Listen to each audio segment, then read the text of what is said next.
monde, bienvenue à la Maison d'Italie pour cette soirée qui voit la présentation d'un livre que je juge fort intéressant sur les prix Nobel italiens 1906-2007. La table ronde de ce soir est organisée par l'édition d'Ulm de l'École normale supérieure et par la Dante Alighieri, dont nous avons ici le président de la section parisienne, Michele Canonica. Et la Maison d'Italie, naturellement, qui accueille cette soirée. On pourrait se demander pourquoi on organise cette table ronde à la Maison d'Italie. Bien sûr, on est à la Cité internationale universitaire, donc il y a certainement une raison dans ça. Mais en lisant ce livre très intéressant et très épais, ce volume est très épais sur les prix Nobel, j'ai quand même trouvé deux rattachements à la Maison d'Italie assez importants et finalement assez étonnants. Alors, avant de passer la parole au modérateur Canonica qui conduira la soirée, je voulais voir avec vous ces deux rattachements à la Maison d'Italie. Un concerne Daniel Beauvais, prix Nobel de la médecine en 1957. Ce n'est pas lui directement qui a une liaison avec la Maison d'Italie, mais c'est sa femme Filomena Nitti. Vous savez peut-être que avant la campagne de recherche à l'Institut Pasteur dans les années 40 et par la suite sa femme pendant toute la vie a été Filomena Nitti, qui était la fille de Francesco Saverio Nitti, qui était le premier ministre italien en exil quand le fascisme est monté au pouvoir en 1922. Eh bien, dans les archives de la cité universitaire et concernant la Maison d'Italie, j'ai trouvé une lettre écrite par les Nitti en 1926 et signée par Luisa Nitti, qui était une ils étaient 5 frères, mais à Paris, que je sache, il y en avait 3. Il y avait Federico, qui ensuite a été un chercheur avec Daniel Beauvais. Il y avait Filomena, qui ensuite a été la femme de Daniel, et puis il y avait Luisa. Et Luisa écrit un nom de frère au fondateur de la cité universitaire Honorat, que par la suite lui répond. Monsieur le professeur Victor Bach vous a peut-être déjà parlé de moi. J'espère au moins que l'autorité de son nom me fasse pardonner l'audace de ma requête. Nous voudrions être reçus par vous, moi, mon frère et le président de notre cercle universitaire, pour vous entretenir au sujet de la fondation de pavillon italien à la Cité des étudiants. Faut-il justifier notre désir? Vous êtes trop français pour ne pas comprendre qu'aujourd'hui, comme toujours, la France libre et démocratique peut être une école de civilisation intellectuelle et morale. Agréez, monsieur, l'expression de mon estime la plus sincère. C'est une lettre du 22 juillet 1926, auquel, par la suite, André Honorat va répondre. Et donc, c'est quand même un lien assez étroit qu'il y a eu sur la Maison d'Italie, qui n'existait pas encore alors, mais qui était dans les vœux de la famille Nitti, qui ensuite a été étroitement liée à la vie de Daniel Beauvais. La deuxième liaison qu'on peut faire entre la Maison d'Italie et notre prix Nobel est avec Giulio Natta, prix Nobel de la chimie en 1963. Là, à nouveau, ce n'est pas un lien direct, mais les années où Natta découvre les polymères et qui par la suite seront exploités surtout par une société, ils feront la fortune d'une société italienne, c'est-à-dire la Montecatini, dans les années 50 et puis 60, et que, en effet, tous les jeunes, mais Michele certainement s'en souvient, se rappelleront de la publicité faite à la télévision Carosello de Gino Bramieri, qui faisait la publicité du Mauplin, qui était en effet le produit de plastique nouveau et flexible que Giulio Nato avait inventé. Or, dans les mêmes années, l'administrateur delegato, c'est-à-dire le PDG de Montecatini, était Luigi Morandi. Et Luigi Morandi a été le numéro 1, si on peut dire, ou le numéro 2 des faiseurs de la Maison d'Italie. Toute la Maison d'Italie a été faite par Luigi Morandi et les belles colonnes qu'on trouve dans la loggia de la Maison d'Italie ont été choisies par la Montecatini, et donc la Montecatini a fait cadeau, et qui proviennent des carrières alors plus importantes et plus connues de l'Italie. Donc vous voyez, il y a ces deux liens assez étranges, mais assez importants entre des prix Nobel et la Maison d'Italie. Voilà, moi j'aurais d'autres choses à dire, mais la première intervention pourrait être simplement la raison pour laquelle aussi, entre autres, on présente ce livre ce soir à la Maison d'Italie. Pour le moment, je me tais et je passe la parole au modérateur de la soirée, M. Michele Canonica. Alors, merci beaucoup à Roberto Giacone pour son accueil ici à la Maison de l'Italie de Paris et également pour les deux petites perles qu'il nous a fournies. Il nous a fait cadeau de ces disons, citations historiques qui sont extrêmement suggestives et intéressantes. Je vais d'abord vous présenter les personnes qui sont assises derrière cette table. Donc d'abord Lucie Marignac, directrice des éditions Rudulme et traductrice de ce livre que nous présentons ce soir et qui s'est occupée de ce livre avec un intérêt, une passion qui va même au-delà du côté purement professionnel. On a vraiment l'impression que c'est un sujet qui l'a passionné. Nous avons à ses côtés Éric Vial, professeur d'histoire contemporaine à l'université de Cergy-Pontoise et co-directeur avec Gilles Pécou de la collection où ce livre sur les prix Nobel italiens a apparu. Nous avons également avec nous Rémi Monasson, directeur de recherche au laboratoire de physique théorique de l'École normale supérieure, lequel va intervenir surtout, je suppose, sur les Nobel italiens scientifiques. Je remercie ces trois personnes de tout mon cœur, car ce sont des personnes vraiment très compétentes et donc on va les écouter avec le plus grand intérêt. Quelques mots sur les Nobel italiens de la part de quelqu'un qui a passé la plupart de sa vie en Italie et donc qui a partagé, moi j'ai partagé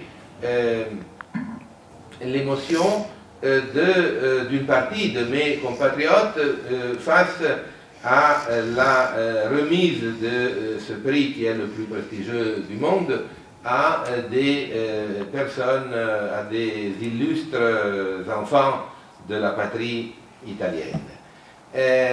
Bien entendu, j'ai entendu parler de la part de mes parents, de mes grands-parents, de Enrico Fermi, de Guglielmo Marconi, qui a reçu le prix Nobel en 1909, Enrico Fermi en 1938, mais là c'est assez loin.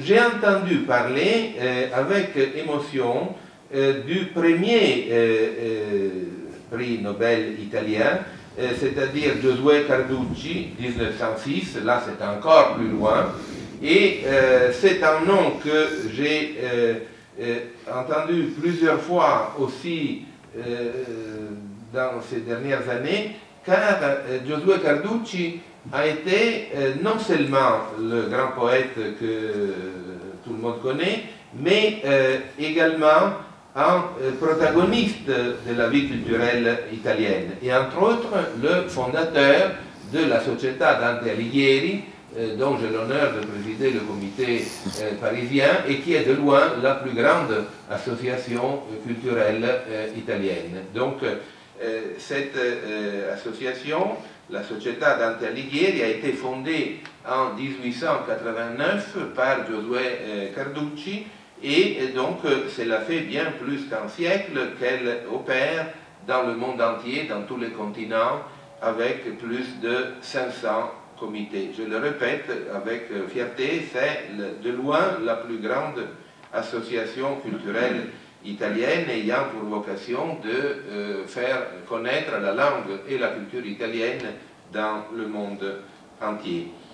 Et les Nobel scientifiques, bon, on va en parler tout à l'heure d'une manière plus spécifique. Les Nobel littéraires sont peut-être connus davantage par le grand public. J'ai consulté juste avant de venir ici, sur mon ordinateur, un classement de la popularité de ces 20 Nobel italiens. Ce classement est basé sur un sondage et donc finalement le plus populaire c'est Luigi Pirandello. Luigi Pirandello, un géant du théâtre européen qui est toujours représenté à Paris comme partout dans le monde, ce grand talent sicilien, maître de la langue italienne, auteur justement de théâtre, mais en même temps auteur de romans, de nouvelles, voilà. Il a reçu le prix Nobel en 1934. Pour arriver à une époque plus récente,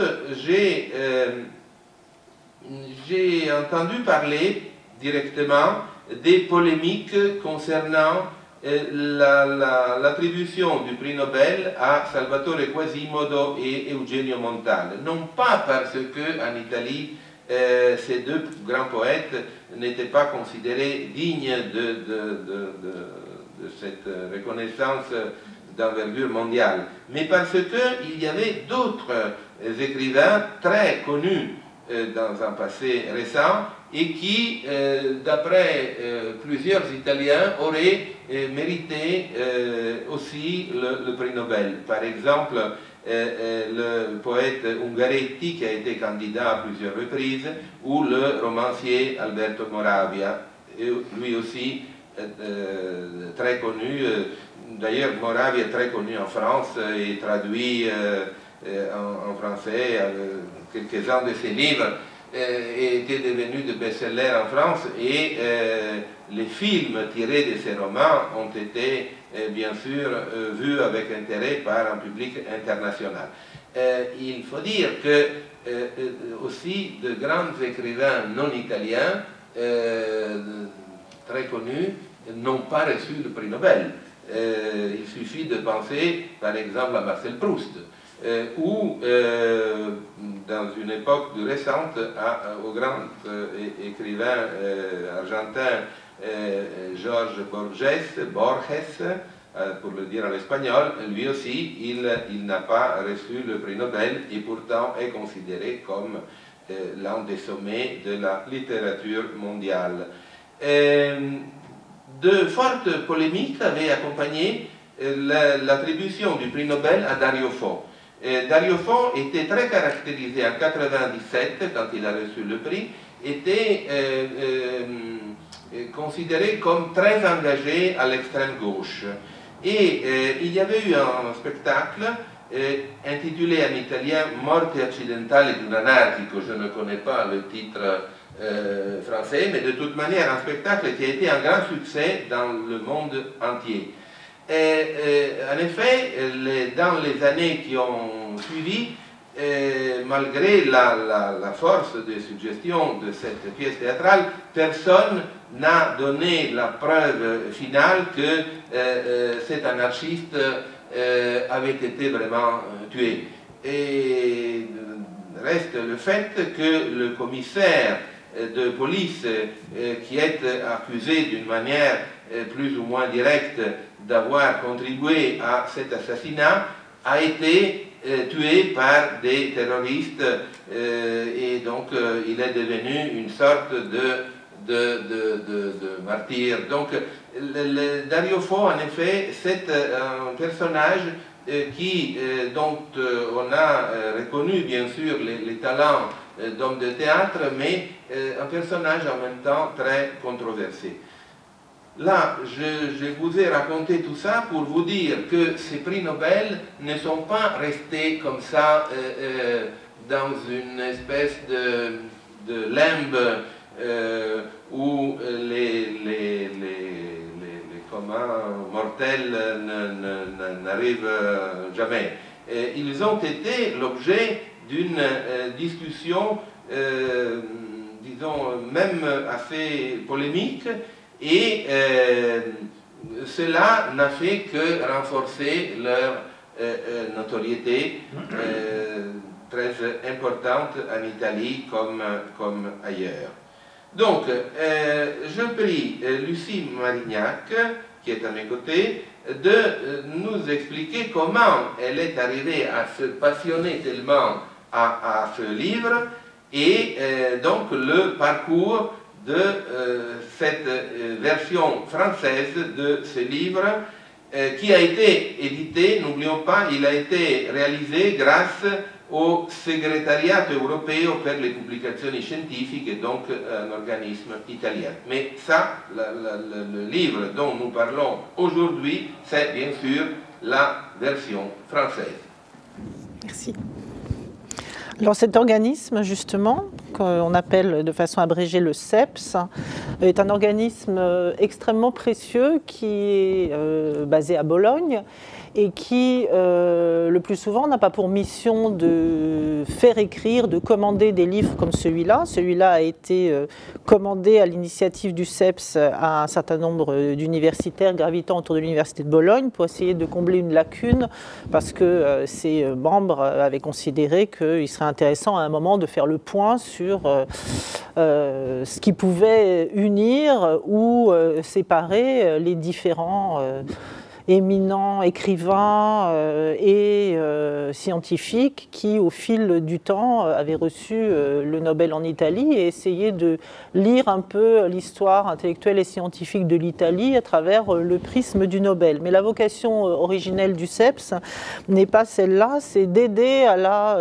diffusion en langue étrangère des livres de sciences humaines, on va dire, pour faire vite, italien, et inversement, d'aider à la traduction en italien d'ouvrages des différentes grandes langues mondiales. Et au départ, c'est par ce biais, pour la collection que dirige Éric Vial et qui est donc publiée rue d'Ulm à l'École normale et qui s'appelle Italica, qui, comme son nom l'indique, donc essaye d'utiliser un peu le laboratoire italien comme matrice pour penser le monde d'aujourd'hui, hein, pas pour simplement véhiculer quelques idées que le public a très facilement sur l'Italie, mais aussi d'essayer à partir du cas italien de penser certaines choses de notre cas. Et c'est comme ça que le CEPS s'est impliqué dans notre travail, puisque beaucoup des livres de la collection, qui sont des grosses traductions, ont été soutenus par son aide. Mais quoi qu'il en soit, il y a un lien entre les Nobel et la Dante, il y a un lien entre les Nobel et la Maison de l'Italie, mais il y a aussi tout simplement un lien entre le prix Nobel et l'Italie, puisque c'est à San Remo qu'à la fin de sa vie, Alfred Nobel a écrit son testament et a décidé que les revenus de son immense fortune serviraient à faire connaître, rendre hommage aux plus grands scientifiques et écrivains, on va dire pour faire vite. Alors, il y a en plus un prix Nobel de la paix, avec laquelle l'Italie s'est illustrée en 1907 avec Moneta, le grand pacifiste. Et puis, il y a eu un prix Nobel d'économie fondé beaucoup plus tard, en 1968, qui n'était pas dans les dispositions initiales d'Alfred Nobel. Et comme on le sait, il n'y a pas de prix Nobel en mathématiques.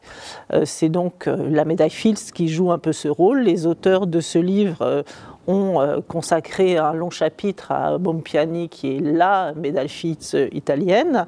Et les médailles Fields ont été créées en 1936, mais il n'y a pas eu de Nobel en mathématiques pour des raisons qu'il n'y a pas lieu d'évoquer ici.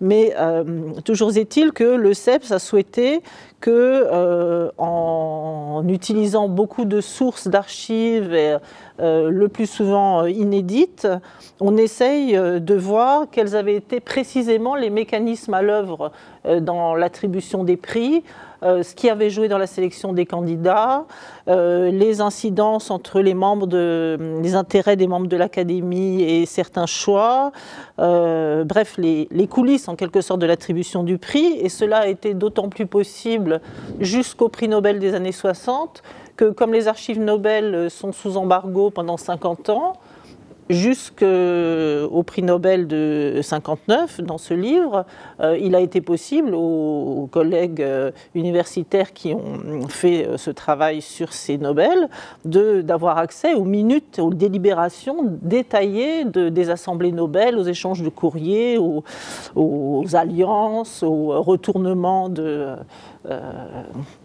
majorité, enfin aux feuilletons littéralement qui, quelquefois sur de nombreuses années, précède le choix de tel ou tel Nobel. Donc ça, c'est très intéressant.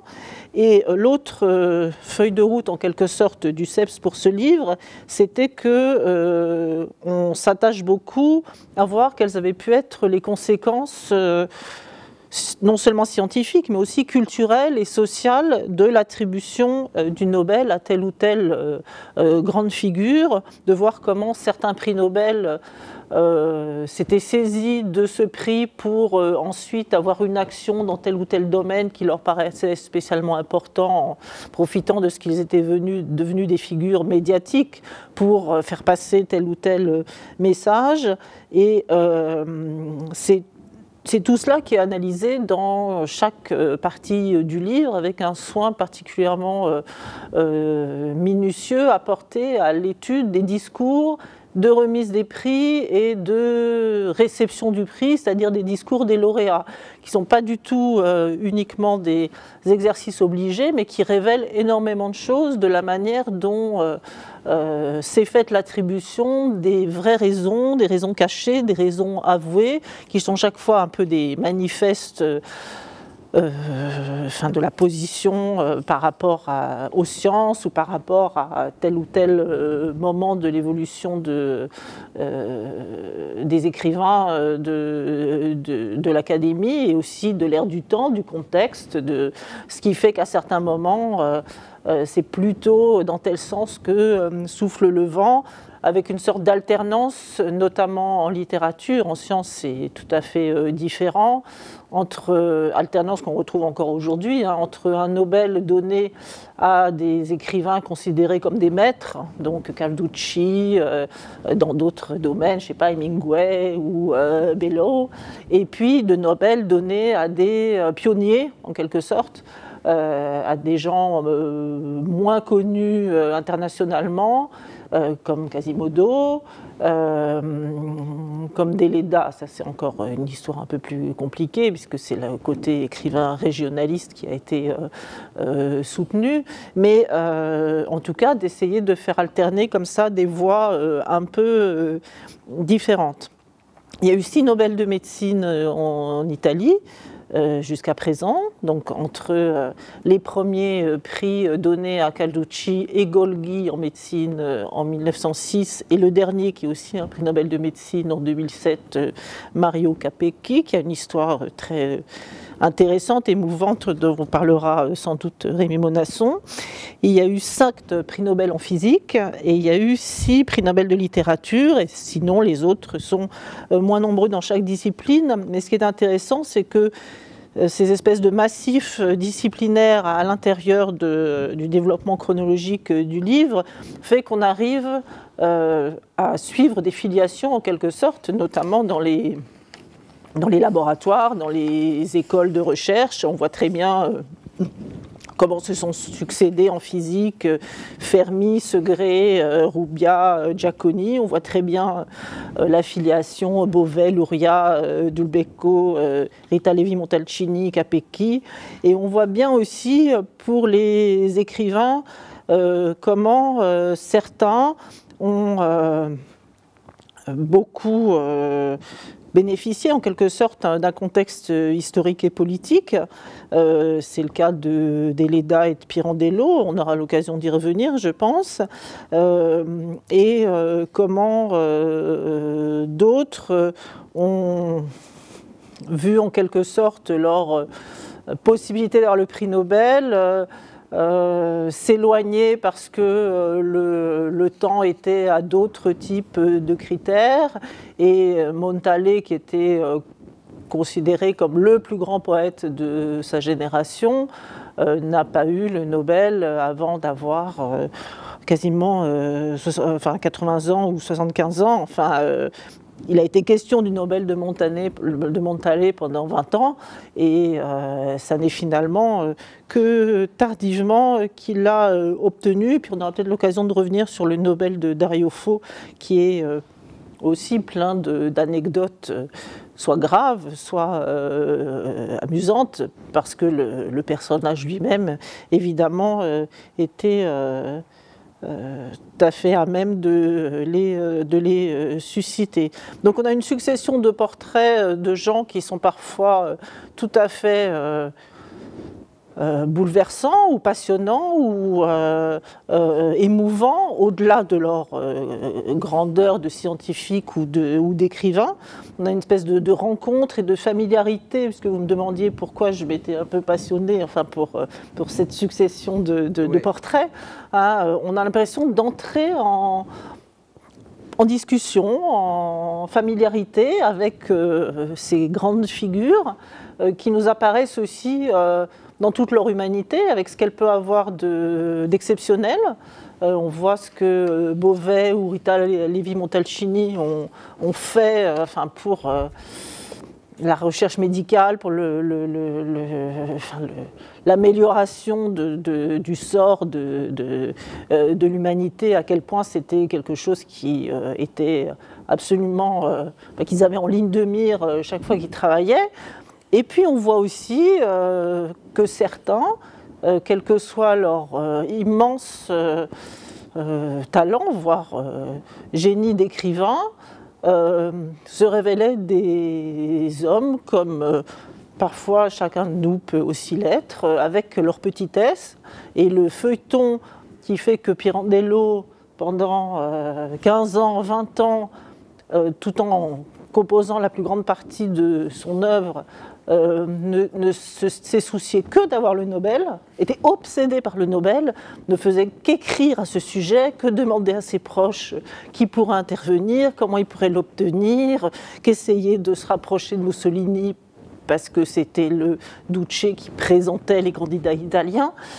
Bien sûr, c'est le revers de l'histoire. Ça ne fait en Pirandello ni quelqu'un de plus grand ni de plus petit du point de vue littéraire. Mais c'est quand même assez intéressant de voir comment il a vécu aussi toutes ces années de création, comment dire, pas dire que son théâtre est abstrait, mais enfin c'est pas un théâtre réaliste, donc c'est quand même un théâtre assez coupé d'une certaine forme de réalité, littéralement les mains dans la glaise de l'ambition très modestement humaine ou petitement humaine. Enfin, c'est aussi intéressant de réfléchir là-dessus. Une autre chose qui rend, à mon avis, certains de ces portraits tout à fait intéressants, c'est qu'une fois de plus, on a l'impression que, notamment en sciences, le cas de l'Italie est un peu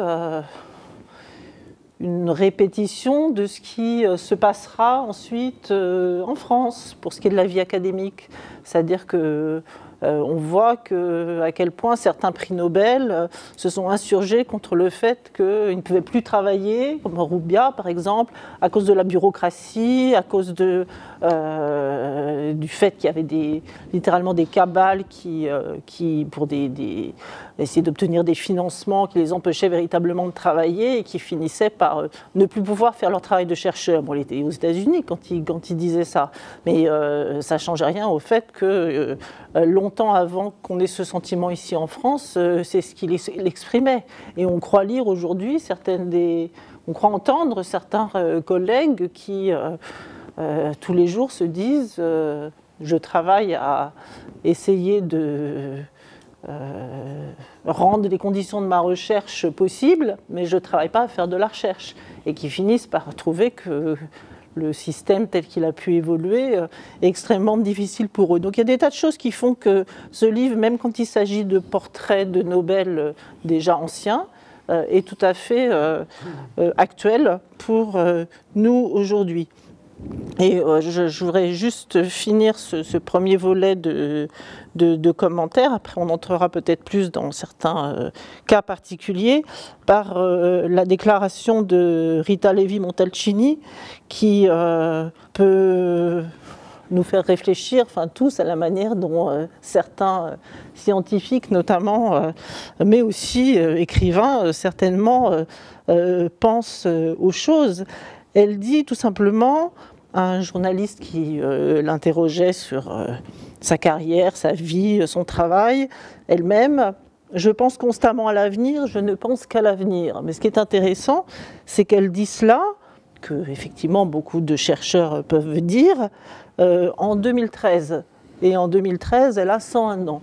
Donc je trouve assez beau que cette grande dame couverte d'honneur, qui a enfin fini d'avoir le Nobel, qui siège dans des tas de comités, qui est au plus haut aussi sommet de certaines instances italiennes, puisqu'elle est revenue en Italie après s'être expatriée, disent à 101 ans que ce qui compte, c'est l'avenir.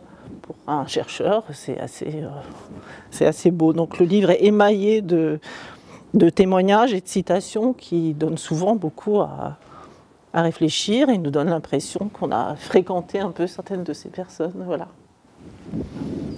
Merci beaucoup. Merci.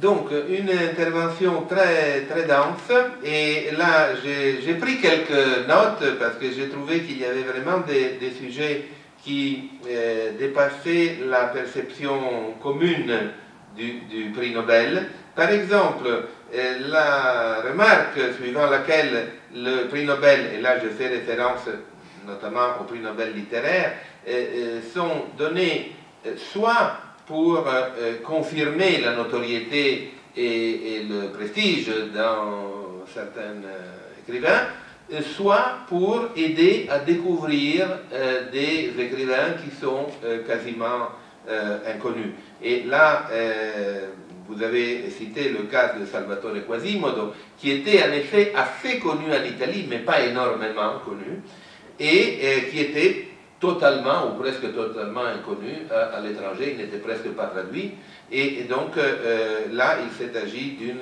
reconnaissance qui assurément l'a beaucoup aidé. Aussi, vous avez fait allusion au rapport entre culture et argent. Il est certain que le prix Nobel pour un écrivain qui n'est pas très connu peut comporter un succès commercial qu'il n'aurait jamais pu espérer. Donc ça aussi c'est un élément qu'on ne peut pas sous-estimer. Une autre remarque que j'ai trouvée assez intéressante et originale dans votre intervention, c'est l'allusion à Grazia Deledda en tant qu'écrivain régionaliste. Alors Grazia Deledda, en effet, suivant le sondage dont j'ai pris connaissance il y a quelques heures, est aujourd'hui peu considérée par le public italien. Il est certain qu'elle a eu un moment de grande notoriété en tant qu'interprète de la réalité sarde, et c'est un peu comme si, par exemple, pour citer un écrivain français, c'est un peu comme si Pagnol avait obtenu le prix Nobel. Alors, Pagnol a été un grand écrivain, mais dans le cas de la France, je crois qu'on a toujours privilégié des écrivains ayant une vocation universaliste, c'est-à-dire soulignant le message universel de la culture française, alors que Pagnol nous présente une France intime, une autre France qui est tout aussi vraie, mais qui n'est pas la France de la grande civilisation des Lumières ou des avant-gardes du XXe siècle. C'est une autre France. Et Grazia Deledda, c'est une autre Italie par rapport à Montale. Montale est un écrivain, un poète extrêmement cultivé. On voit tout de suite qu'il a une magnifique connaissance de la poésie, par exemple anglaise et française. C'est curieux, là vous avez souligné que la reconnaissance pour lui est arrivée d'une manière tardive.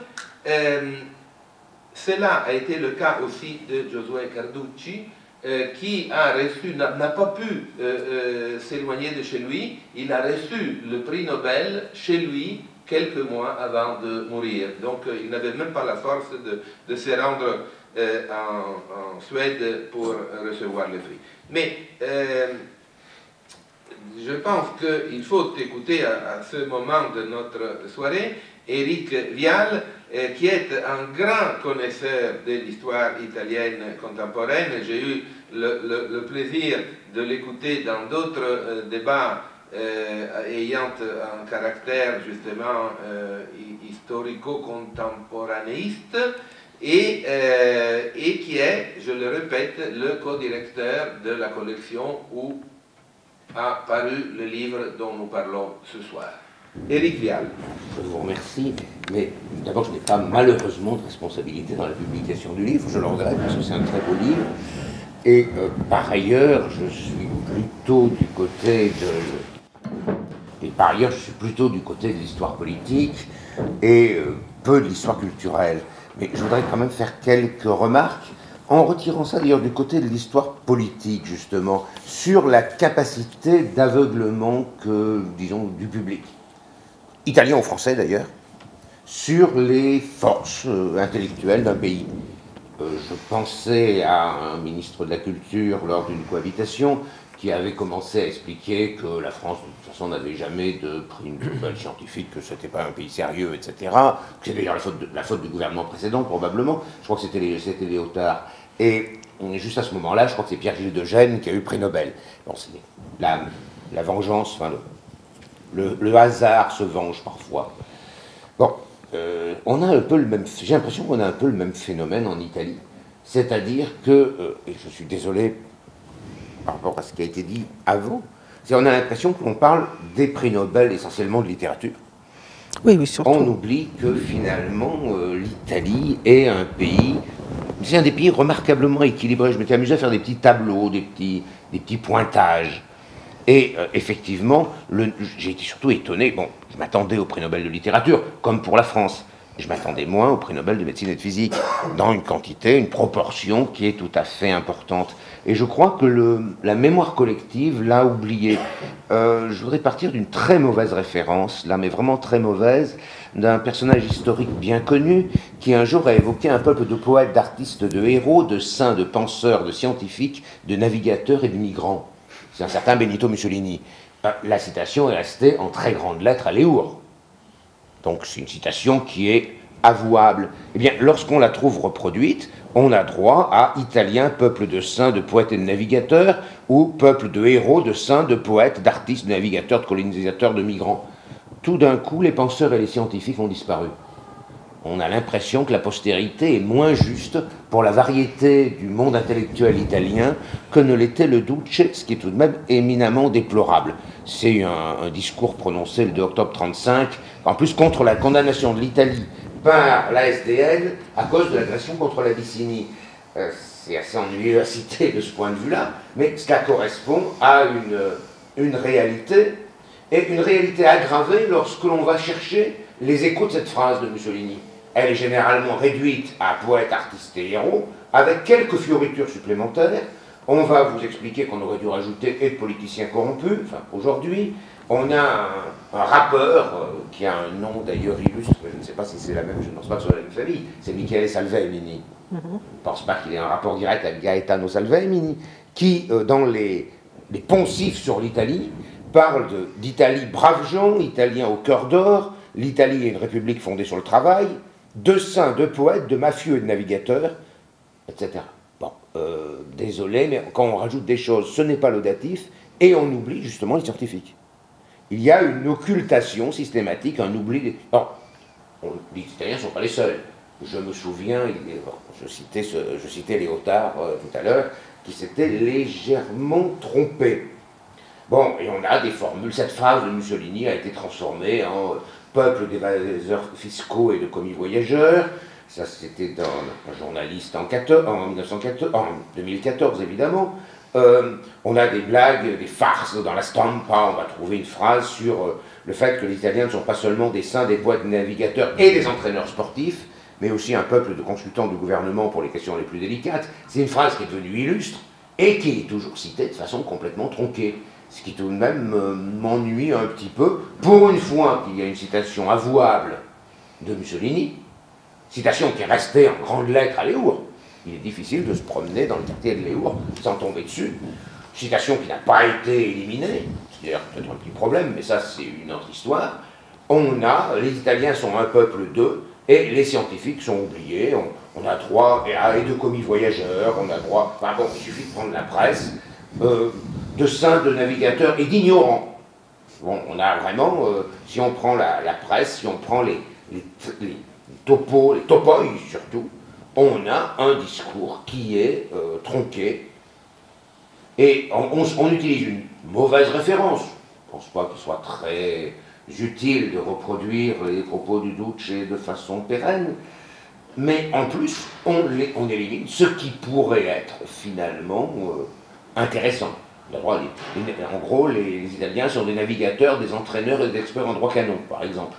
Bon, ceci dans la presse de ces dernières années. On oublie effectivement cela, et c'est contagieux. Alors, on a la même impression en France, hein. Je parlais de François Léotard et de ses bourdes dans ce sens-là, et on a en France la même impression sur l'Italie, y compris pour la littérature. Je me rappelle, je suis allé rechercher un article de 2014 dans La Croix sur les pays les plus récompensés. L'Italie n'était pas citée même pour la littérature, alors que parfois elle n'est pas mal représentée. Lorsqu'on va chercher l'endroit où les Nobel sont nés, c'était il y a 2 ans, mais de toute façon ça n'a pas changé du point de vue de la hiérarchie, l'Italie était 9e, ce qui n'est pas forcément une position extraordinaire. J'allais sur le nombre de pays, ce n'est pas si mal que cela, et on oublie l'importance, des Nobel italiens, on oublie aussi leur répartition. C'est une chose encore plus frappante. On a des pays qui ont explosé récemment, on a des pays qui ont un peu disparu dans certaines périodes. Il y a une continuité de l'Italie, finalement, à travers un peu plus d'un siècle, pour un certain nombre de prix Nobel, où on a à peu près, alors tous les 10-20 ans, un Nobel italien, ce qui, à nouveau, n'est pas si mal si on compare aux autres. C'est-à-dire qu'il n'y a pas de trou, et il y a même plutôt une multiplication des Nobel de façon récente, en particulier, alors avec une répartition d'ailleurs aussi assez étrange. Désolé, je vous donne des statistiques, c'est à peu près la seule chose que mon incompétence me permette de faire. Mais il y a des Nobel, disons, rares, des disciplines ou des spécialités du prix Nobel où l'Italie est peu représentée, mais les disciplines les plus représentées sont la littérature, la médecine et la physique. Ce n'est pas tout à fait négligeable, ce n'est peut-être pas tout à fait ce qu'on attendait. Un prix Nobel de la paix au tout début, un prix Nobel de chimie qui traîne par là, un prix Nobel d'économie, mais on a dit que l'économie était une discipline représentée récemment, je veux dire pas tout à fait avec les mêmes règles d'attribution. En revanche, des prix Nobel de littérature de façon régulière tous les 20 ans à peu près, ce qui n'est pas mal pour un prix mondial, des prix Nobel de médecine qui ont été à peu près absents jusqu'aux années 50 et qui se succèdent à peu près tous les 10 ans depuis, des prix Nobel de physique à peu près tous les 20 ans. Bon, c'est le genre de choses que l'on oublie.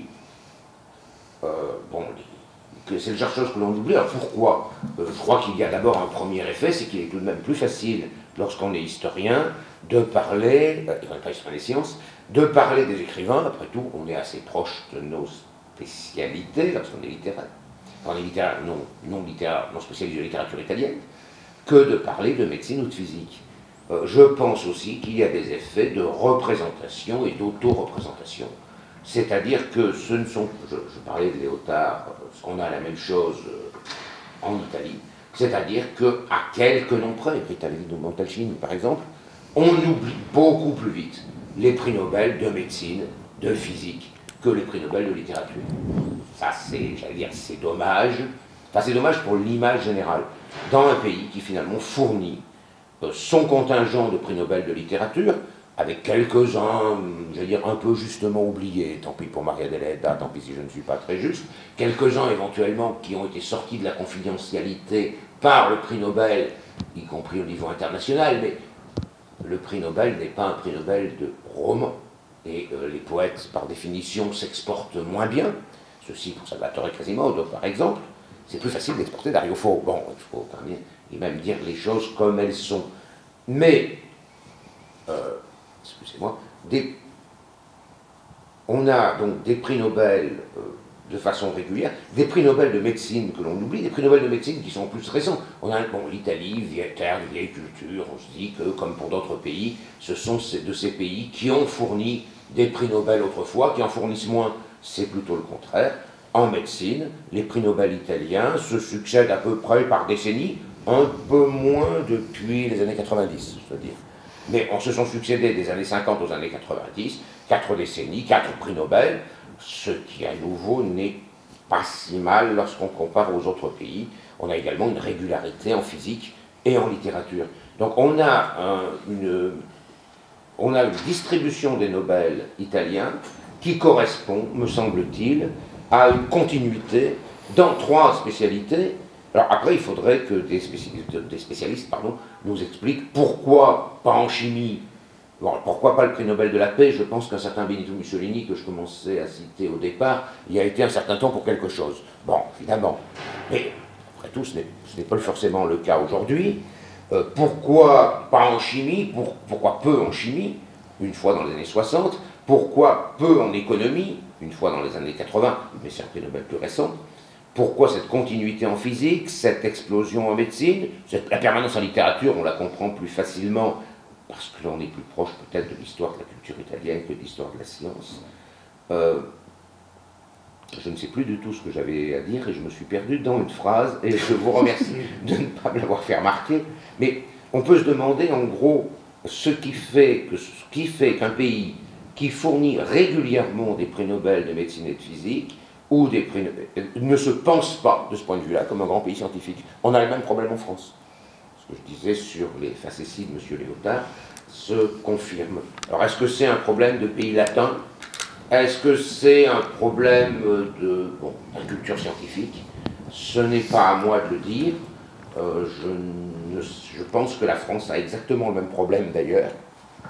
Bon, j'espère qu'au moins du point de vue de la culture italienne, le livre qui a été remarquablement traduit et qui est présenté ici aidera à rappeler que l'Italie, effectivement, n'est pas seulement un pays, excusez-moi, de saints, de poètes et de navigateurs, pour reprendre la phrase par laquelle j'ai commencé, mais effectivement de penseurs et de scientifiques, ce que l'on a peut-être tendance à oublier, et pour une fois, les Français l'oublient, sans que ça soit une preuve de mépris pour leurs cousins italiens, puisqu'ils l'oublient aussi pour eux-mêmes. Donc finalement, nous sommes dans le même bateau. Peut-être est-ce un problème de culture littéraire latine, je ne sais pas. Et vous voyez que je n'avais vraiment pas grand-chose à dire. Je ne peux que reprendre et remercier la traductrice. Non seulement traductrice, mais éditrice, parce que c'est vous qui avez choisi.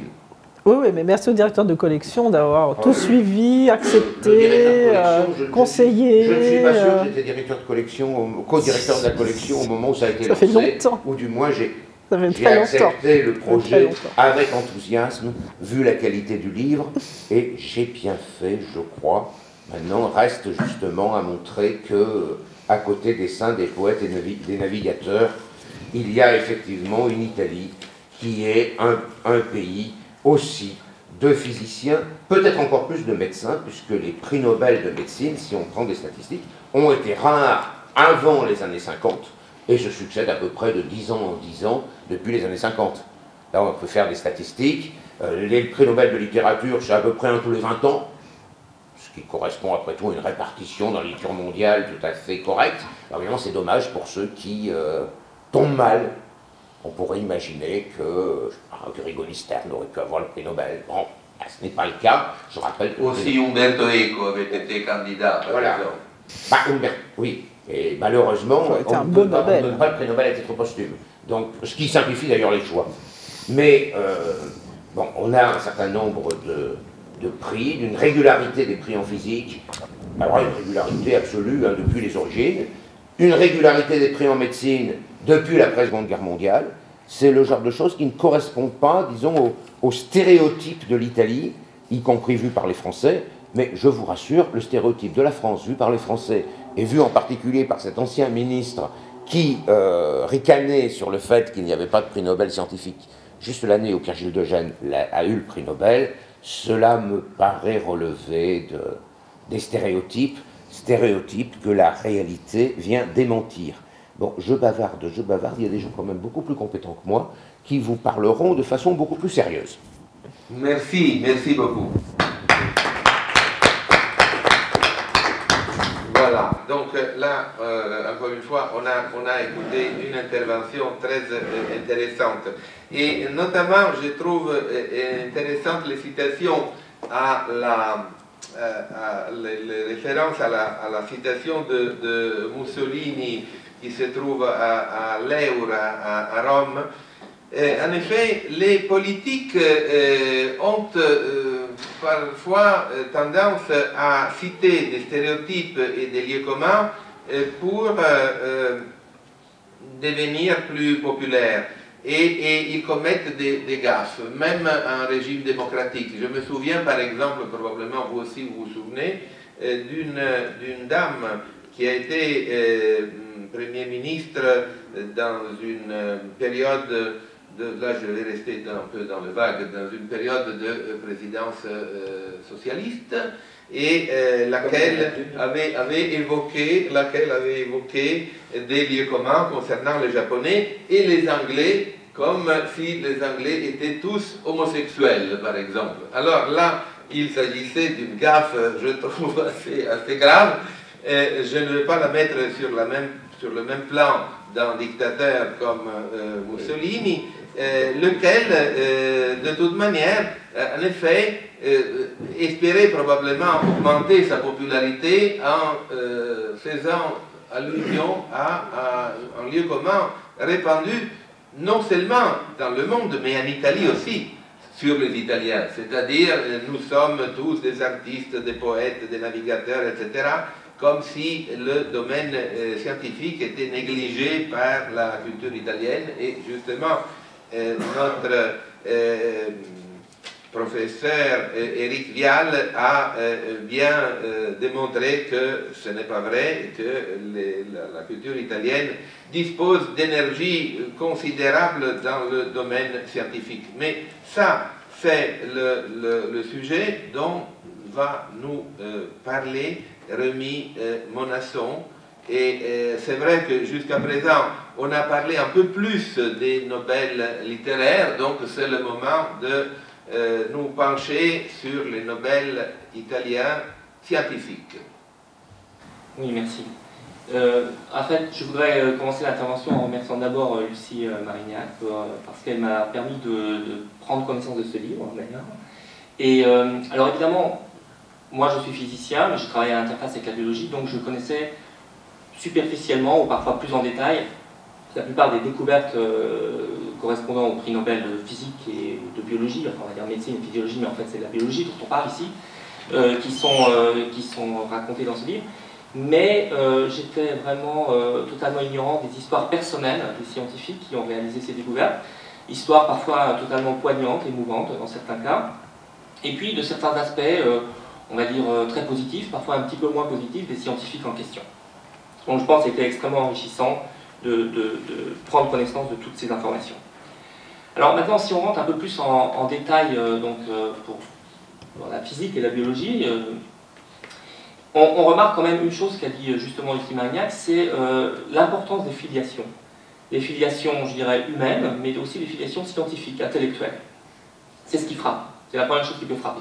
Alors si on commence par la physique, sans remonter au tout début, mais quand même à partir de Fermi, donc Fermi, un des physiciens majeurs au niveau mondial du XXe siècle, je pense qu'il n'y a aucun doute là-dessus, un génie scientifique. Fermi a été, dès le départ, on va dire, celui qui a donné l'impulsion à la physique, ce qu'on appellerait maintenant la physique des particules, mais à l'époque c'était la physique nucléaire, en Italie et dans le monde, donc avec ses découvertes majeures qui lui ont valu le prix Nobel en 1938 sur la diffusion des neutrons lents, sur la fission nucléaire. Et Fermi a créé, avant la guerre, donc l'Institut de la Via Panisperna à Rome. Et Segre, qui était aussi prix Nobel, était un des ragazzi de la Via Panisperna. Donc là, on a une filiation directe. Il était un étudiant de Fermi. Et puis, si on pense aux autres prix Nobel qui sont venus après, par exemple Roubiat, lui aussi, finalement, intellectuellement, il a travaillé sur l'interaction nucléaire faible. Et ça, c'était quelque chose dont les premiers travaux, les premières évocations dans la littérature scientifique remontent à Fermi. Et Roubiat a eu son prix Nobel en 1984 pour des travaux donc, sur la découverte du boson W. Et ils font partie d'une grande tradition de la physique nucléaire, de la physique des particules en Italie, qui est représentée par l'Institut l'INFN, l'Institut de la physique nucléaire et la physique des particules. Et c'est effectivement la branche majeure, je dirais, le point fort de la physique en Italie. Et c'était d'ailleurs aussi le cas, moi j'ai effectué un postdoc à l'université de Rome, à la Sapienza, dans les années 90, et c'était une discipline majeure, à côté d'autres. Mais on ne peut être que frappé, quand on regarde les prix Nobel de physique, par le fait qu'ils sont tous reliés, directement ou indirectement, à la physique des particules. Il y a des branches entières de la physique qui n'apparaissent pas. Donc je vais prendre un petit peu, à la fois être d'accord avec vous sur le fait que l'Italie, c'est aussi les Italiens sont aussi un peuple de scientifiques, c'est vrai. Mais on voit aussi des faiblesses, lorsqu'on regarde la liste des prix Nobel, il y a des branches entières de la science qui n'existent pas, et qui ne sont pas représentées. Ce qui est quand même vraiment dommage, et qui n'est pas représentatif de la vitalité, je pense, de la recherche en Italie. Si on regarde maintenant l'autre partie donc des prix Nobel, donc je ne vais pas parler de la chimie qu'on a déjà évoqué, mais on va dire la biologie, c'est-à-dire officiellement les prix Nobel de physiologie et médecine, on voit là une filiation humaine directe, à partir de Giuseppe Levi, donc professeur à Turin, donc avant-guerre, qui a eu 3 étudiants, enfin qui a eu plus que 3 étudiants, mais 3 particulièrement remarquables, que ce soit Rita Levi-Montalcini, Renato Dubecco, et puis aussi Salvatore Luria, qui tous les 3 ont eu le prix Nobel, pour des travaux qui ont tous attrait à la biologie moléculaire. Et le développement, j'ai une biologie moléculaire au sens large. Donc Dubecco a eu son prix Nobel pour les travaux qu'il avait réalisés sur les rétrotranscriptases. Donc ce sont en fait des... Je ne vais pas rentrer dans les détails techniques, mais c'est quand même important parce que, c'est-à-dire en collaboration avec des Américains, notamment Baltimore et un autre chercheur dont j'ai oublié le nom, ils ont été les premiers à comprendre le mécanisme d'insertion de génomes viraux à l'intérieur du génome des autres, c'est-à-dire par exemple le génome humain ou n'importe quel organisme qui est infecté, à l'aide de polymérases particulières. Et la compréhension fondamentale de ces mécanismes a été très importante, par exemple, pour la mise au point de médicaments contre le virus du VIH. Et c'est fait toujours les inhibiteurs de cette transcriptase. C'est toujours un des médicaments essentiels dont on dispose pour lutter contre le sida. La reconnaissance des travaux de Dubecco a été rapide, puisqu'il a eu le prix Nobel en 1975 pour des travaux qui ont été faits dans les années 50-60.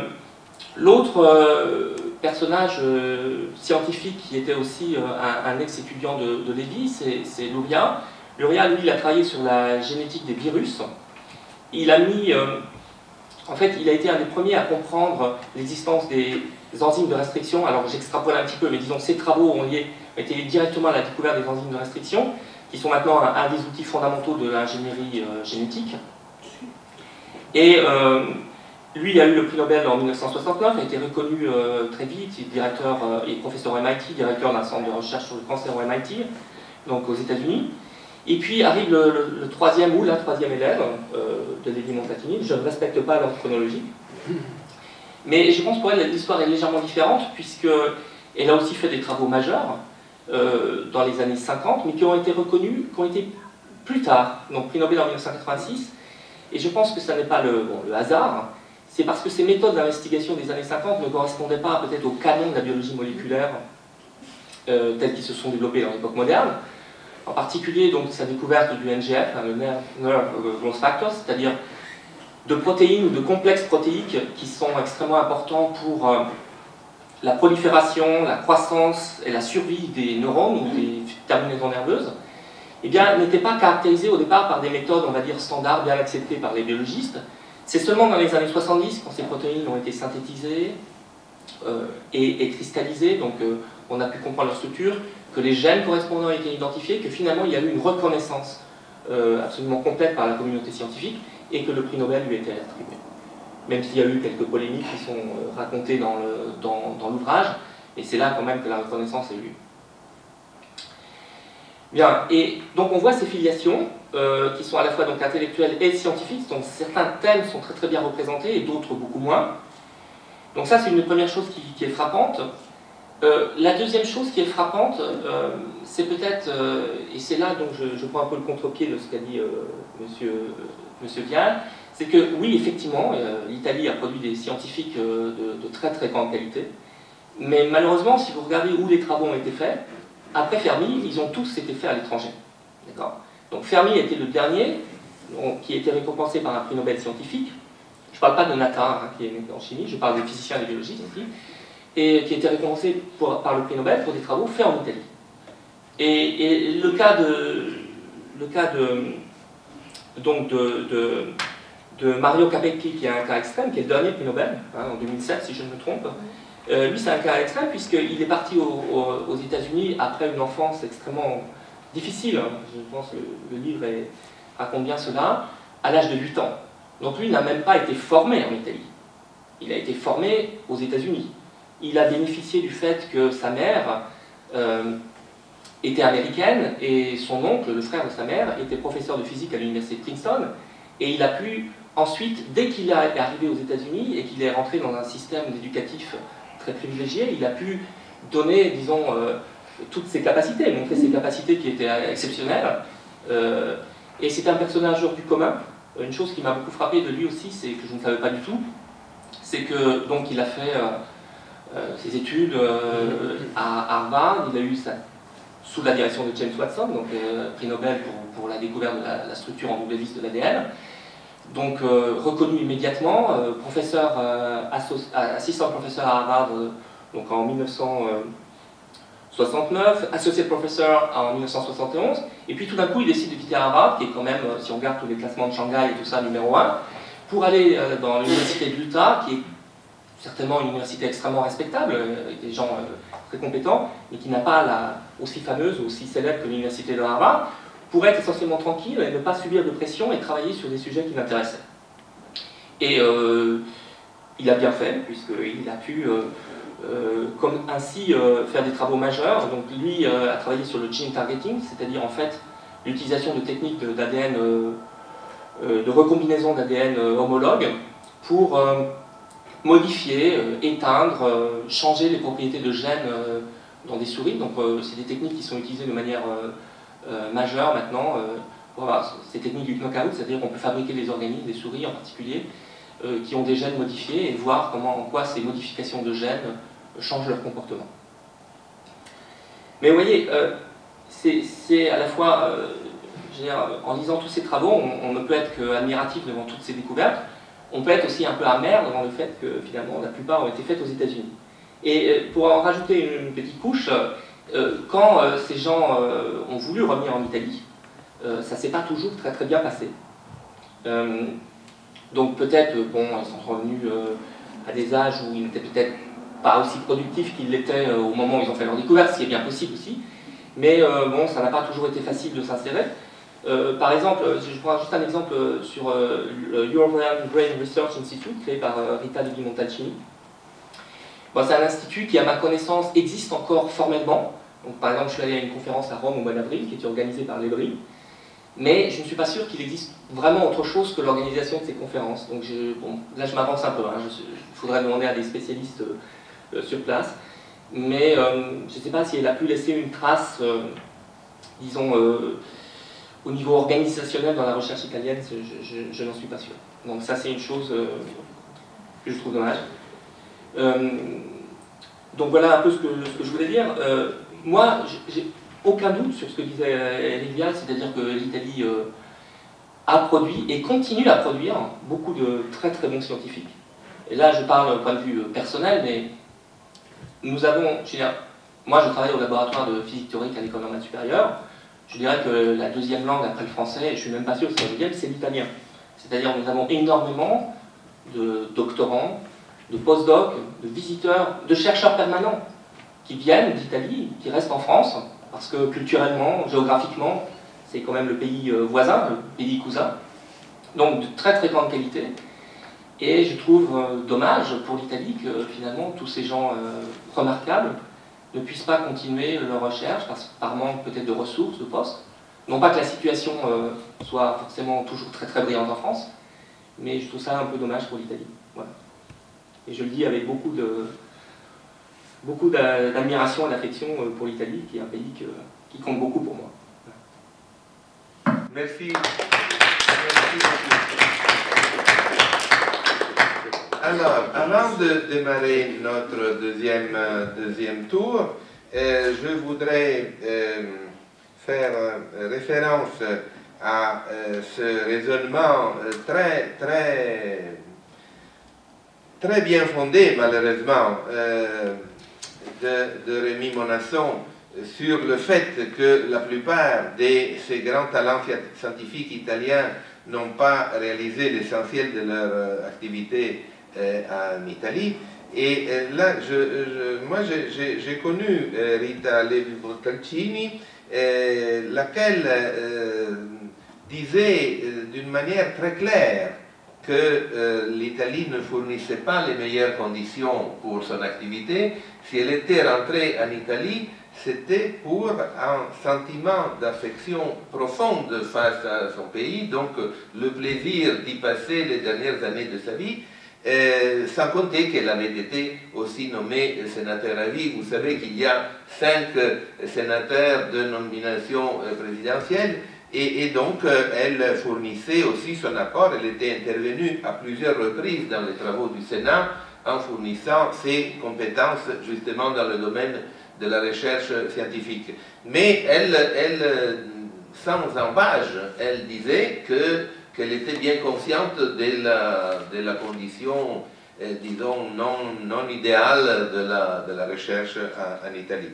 J'ai connu, avant de démarrer ce deuxième tour, je vais vous faire part d'une petite courte anecdote personnelle, c'est-à-dire qu'il m'est arrivé de connaître aussi le prix Nobel d'économie Modigliani. Modigliani était logé, c'était dans les années 70, il n'était pas encore un prix Nobel, il était logé dans un hôtel en plein centre de Rome donnant sur la piazza Barberini, et j'avais été chargé de faire pour mon journal, qui était l'hebdomadaire L'Espresso à l'époque, de faire une interview avec lui.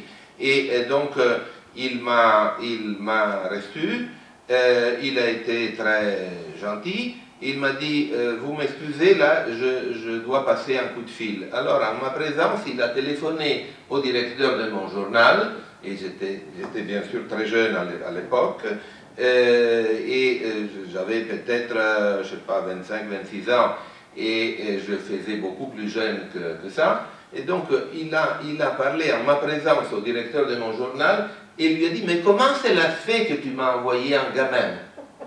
Alors moi évidemment j'étais un peu embarrassé, et je n'entendais pas la voix de mon directeur, lequel l'a rassuré. Il a dit non, non, mais c'est un garçon bien, enfin, il doit avoir dire quelque chose de rassurant.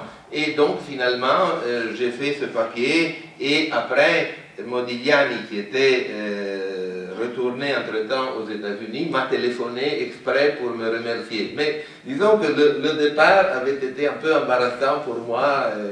Bon. Donc, Roberto Giacone avait démarré les interventions avec deux petites perles. Et je ne sais pas s'il en a une troisième, peut-être. Moi aussi, j'ai connu Modigliani. Ah oui. J'ai connu Modigliani aux États-Unis entre 1970 et 1973, parce qu'il y avait un club italien à Boston où Modigliani était membre, comme la plupart des jeunes Italiens étudiants. Donc c'est vrai, c'était une personne très gentille qui était par contre toujours très efficace et qui allait toujours tout de suite au point des choses. Donc c'était une personne déjà alors considérée. Quand il a eu le prix Nobel, je lui ai écrit et il m'a répondu après quelques temps. Je garde précieusement sa lettre. Il est en Italie, hélas, donc je ne peux pas vous la montrer ce soir, mais j'ai un très bon souvenir de lui. Mais à ce propos, en effet, moi je voulais dire deux choses. Comme deuxième intervention rapide, on a déjà pas mal parlé, je voulais parler de la filiation et de l'italianité, en effet. Dans la filiation, vous avez tout à fait raison dans votre remarque, mais je pense que c'est un petit peu le système de Nobel aussi qui porte cette affiliation, parce que je ne sais pas si vous le savez, mais la Cité universitaire a été candidate au prix Nobel pour la paix. Cette année, ça a été la troisième fois. Et en effet, qui présente le prix Nobel, ça peut être ou des universitaires, ou bien des associations. Voilà, par exemple, Dante Alighieri pourrait proposer un poète. En effet, en général, les littéraires sont toujours proposés par des associations de lecteurs, etc. Mais dans le domaine scientifique, forcément, donc, on ne présente pas les adversaires, je pense, mais on présente un petit peu les amis, et donc, il y a cette perpétuation qui va se faire, probablement. Tandis que le deuxième discours, celui de l'italianité, c'est un discours très intéressant. En effet, moi aussi, je m'étais posé le problème. Il y a aussi une petite, me semble, dans l'introduction du volume, il y a une petite aussi intervention à ce propos. C'est vrai que les Italiens sont formés à l'étranger, mais je veux que vous considérez quand même une chose, que pas mal quand même de physiciens ont été, à partir de Fermi en avant, ont été formés par la fameuse école de la Via Panis-Perne à Rome dans les années 20, qui ont dû, la plupart, émigrer pour des raisons de religion, le 38, voilà, oui. Voilà, les lois raciales en Italie. En effet, n'oublions pas que justement Enrico Fermi était juif. Et donc son émigration était due à des Modigliani aussi. Donc il y a toutes quand même des raisons, hélas, tristes, mais est vrai quand même ce que vous avez dit, que la plupart ont été formés à l'étranger. Et Levi Montalcini également. Le seul cas, voilà, le seul cas contraire, inverse, c'est celui en effet de Daniel Beauvais, qui s'est formé à l'Institut Pasteur, parce que donc il a été formé à l'Institut Pasteur, il a travaillé à l'Institut Pasteur, il est rentré pour des raisons en effet familiales, disons sentimentales, en Italie avec sa femme, avec Filomena Nitti Beauvais. Il est rentré en Italie après la guerre, en 1947, et c'est vrai aussi qu'alors il faut dire que l'Istituto Superiore di Sanità, où il a travaillé pendant de longues années, Daniel Beauvais, alors, bien que fondé par Mussolini et par le fascisme, l'Istituto, il a eu 10 ou 15 ans très glorieux, et donc on peut dire que si la formation a été française, bon, quelques mérites de l'Italie là aussi. Oui, mais donc là c'est le cas inverse. Là c'est le seul cas inverse. Oui, c'est le seul cas inverse. Oui, mais c'est vrai que c'est un problème, alors on peut se poser le problème, voilà, où ça se termine. En effet, il y a des études aussi qui ont commencé à circuler sur les étrangers qui gagnent un prix Nobel, mais qui sont en effet, qui ont atterri en Angleterre, aux États-Unis, etc. Donc, c'est vrai que ça serait toute une étude à faire, mais mais c'est certainement une chose intéressante. Voilà, j'aurais d'autres choses à dire, mais je passe la parole à d'autres intervenants. Voilà, donc pour avancer dans ce deuxième tour, qui sera caractérisé par des interventions plus courtes, bien entendu, alors je voudrais souligner un passage de l'intervention initiale de Lucie Marignac, celui où elle a parlé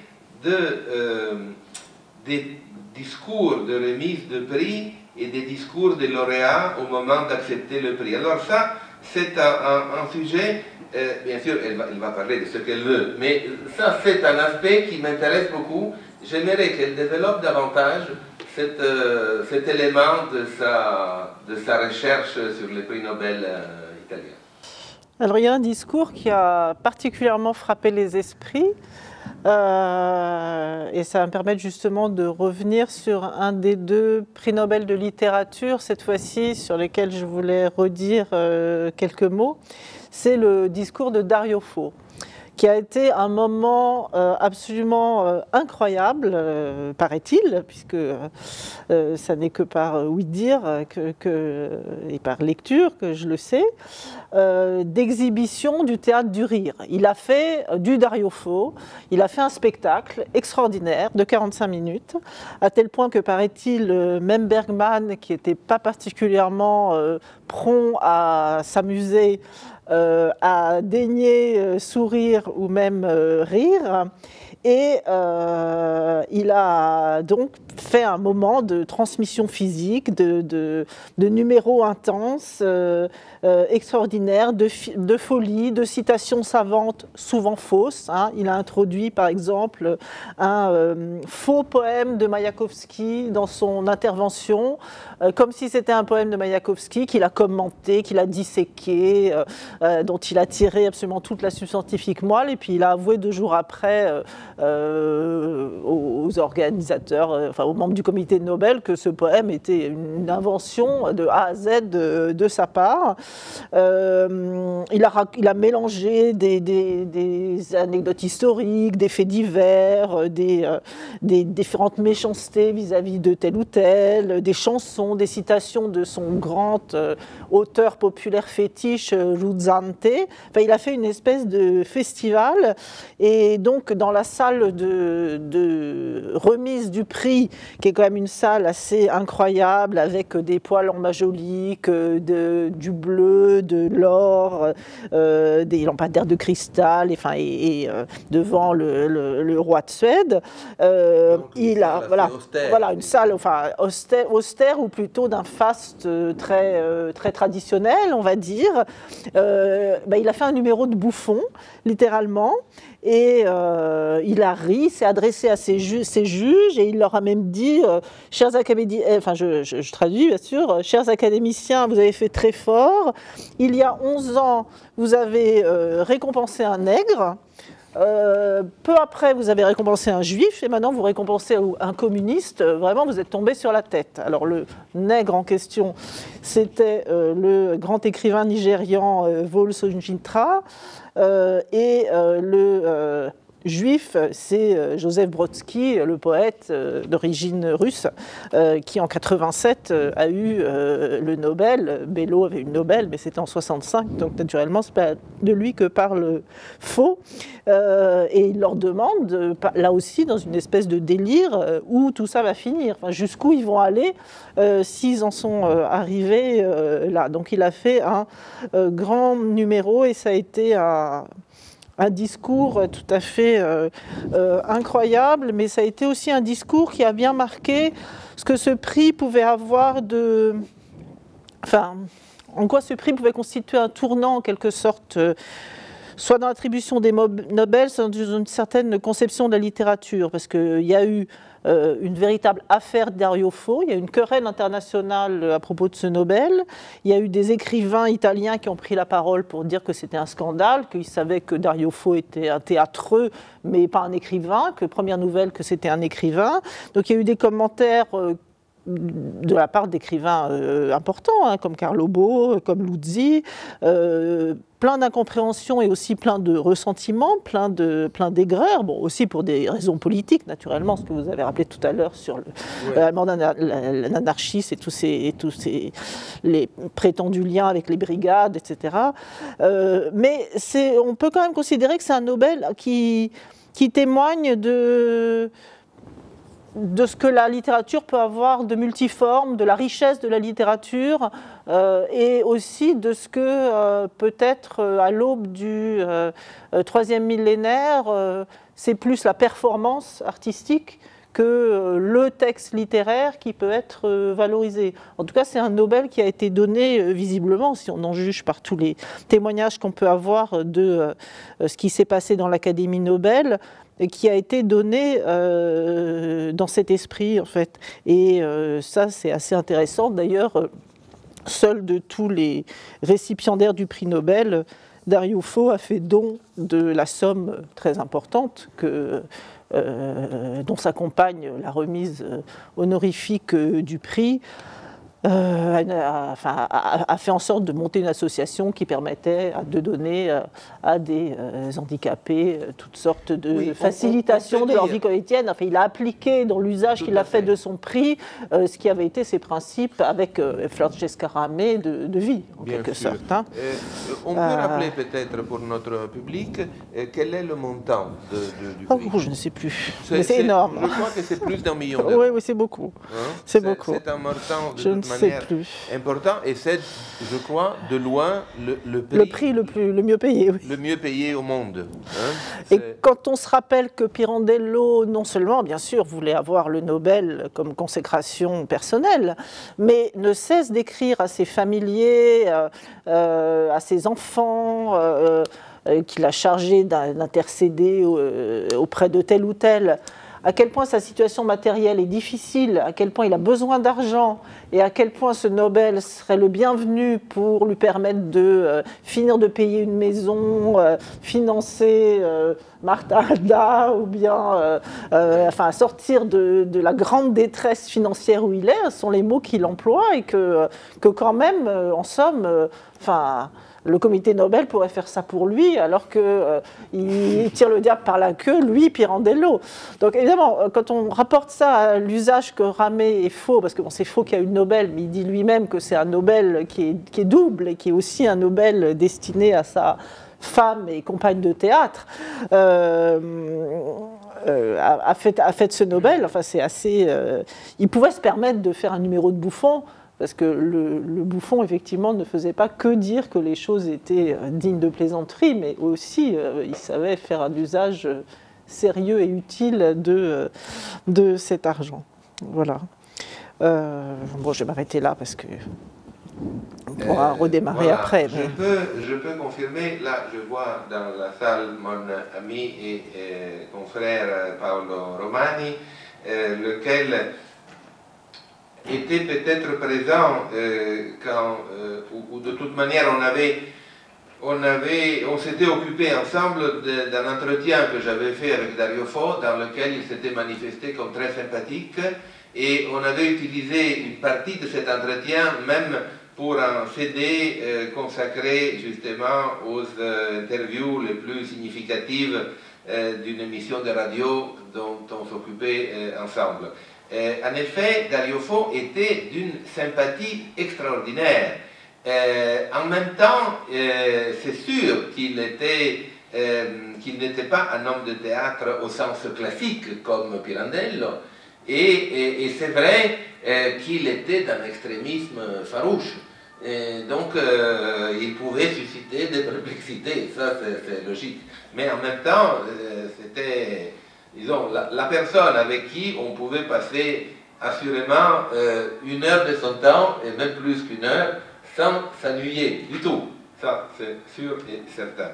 Et pour continuer dans ce deuxième tour, alors là maintenant, je m'adresse à Éric Vial, lequel est un historien, disons, historico-politique, un spécialiste historico-politique, Et donc, il y a un sujet qu'on pourrait peut-être développer davantage, c'est-à-dire celui du soutien politique qui a aidé certains lauréats du prix Nobel. Alors, Lucie Marignac a rappelé que, assurément, Pirandello, qui n'était pas culturellement un fasciste, mais de toute manière avait sollicité les faveurs du chef du gouvernement italien de l'époque, le dictateur Benito Mussolini, pour exercer une pression sur l'Académie de Stockholm et donc obtenir le prix Nobel. Mais je me souviens qu'à un certain moment, un écrivain italien était vice-président de la Dante centrale, c'est-à-dire Alberto Arbasino, et le président en titre de l'époque, justement, m'avait dit qu'il avait fait exercer des pressions justement à Stockholm qui n'avaient pas abouti. Mais donc cela confirme que, évidemment, c'est quelque chose qui est sollicité par les lauréats, mais en même temps, on dirait que Stockholm n'est pas indifférent à ce genre de pression, qu'elle se réserve d'accepter ou pas, enfin donner une suite ou ne pas donner. Bon, mais quel est l'avis du grand historien Éric Vial là-dessus? Parfaitement incompétent, d'abord, là-dessus. Excusez-moi, le premier point, c'est que je suis parfaitement incompétent là-dessus. Et d'autre part, que lorsqu'on voit les résultats, on n'a tout de même pas l'impression que cela marche si bien que cela. Tout simplement parce que les pressions sont suffisamment nombreuses pour s'annuler les unes les autres. Je crois que c'est tout de même le fond du fonctionnement, d'où Dario Fo d'ailleurs. Oui, ça c'est une très bonne réponse. Je ne pense pas qu'il y ait seulement Dario Fo qui soit dans ce cas-là. C'est-à-dire que on a effectivement je pense que le comité Nobel a une liberté très forte qui n'est pas due à l'absence de pression, mais due à l'annulation des pressions les unes par les autres. Ce qui simplifie considérablement les choses, je pense, pour son travail. Ce qui peut aussi le compliquer dans la mesure où il faut qu'il se débrouille tout seul, mais ça c'est une autre histoire. Je suis... Bon, donc je disais que j'étais parfaitement incompétent pour répondre à cette question sur les influences, sur les choix, etc. Et je préfère... Non, mais tu as donné une réponse qui me semble très sage et très juste, parce que probablement les pressions sont tellement nombreuses qu'elles s'annulent mutuellement. Ou du moins qu'il est possible de jouer la montre. Donc elles existent, mais s'annulent mutuellement. Je pense qu'il y a un moment où le comité Nobel aussi joue la montre et attend que les gens sur lesquels il y a des pressions soient morts. Tout simplement, puisque le prix Nobel n'est pas donné à titre posthume.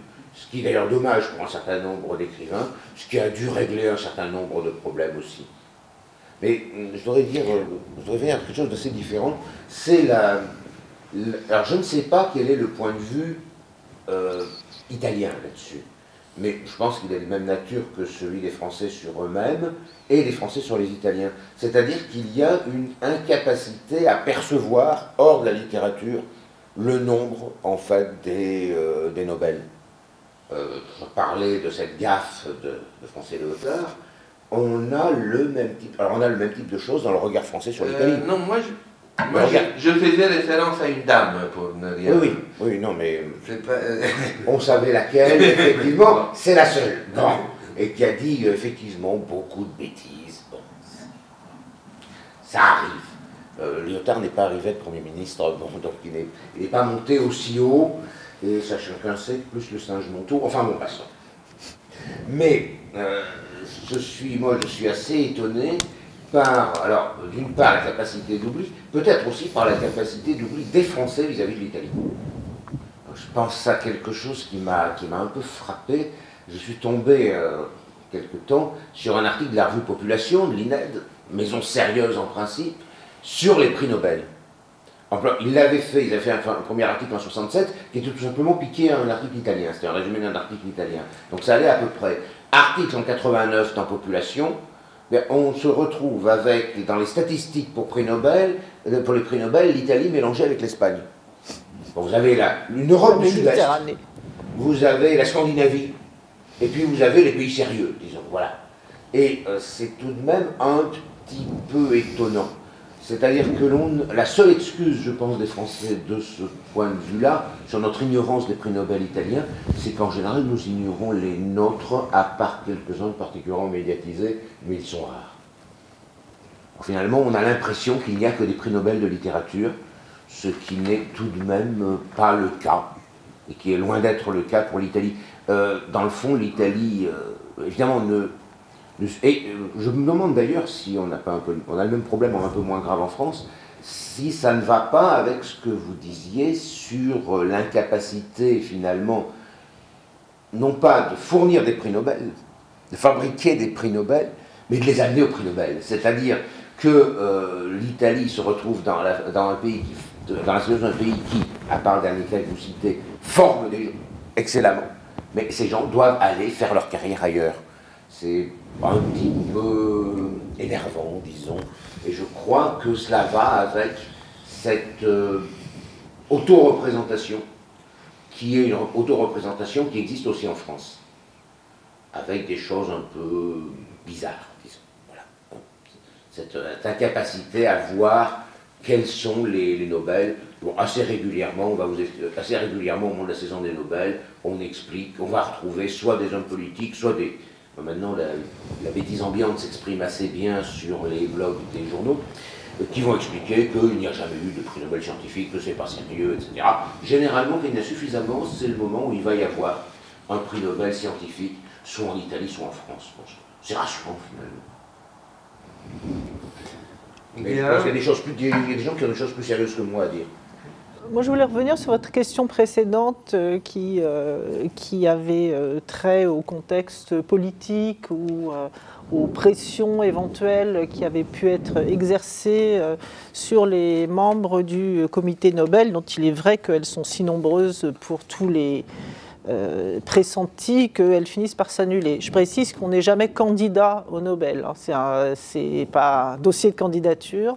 On est présenté par des sommités, des Nobel précédents, des institutions, des membres d'académies et de hautes universités, mais on ne candidate pas. Donc si on aspire à cette imminente distinction, la règle, c'est d'œuvrer discrètement. Ensuite, c'est plus ou moins discret, mais enfin, on ne présente jamais sa candidature. Moi, j'ai l'impression qu'il y a quand même des cas où le contexte a joué un rôle important. Par exemple, il n'est pas contestable que Carducci est un grand poète et écrivain. Ceci dit, il n'était pas internationalement connu de la même manière que, même après Pirandello. Et ce qui s'est passé avec Carducci, qui est donc le premier Nobel italien avec Golgi pour la médecine, donc son nombre assez gigantesque, parce que c'était une figure magistrale à tous égards, plane un peu sur toute la destinée des Nobel de littérature.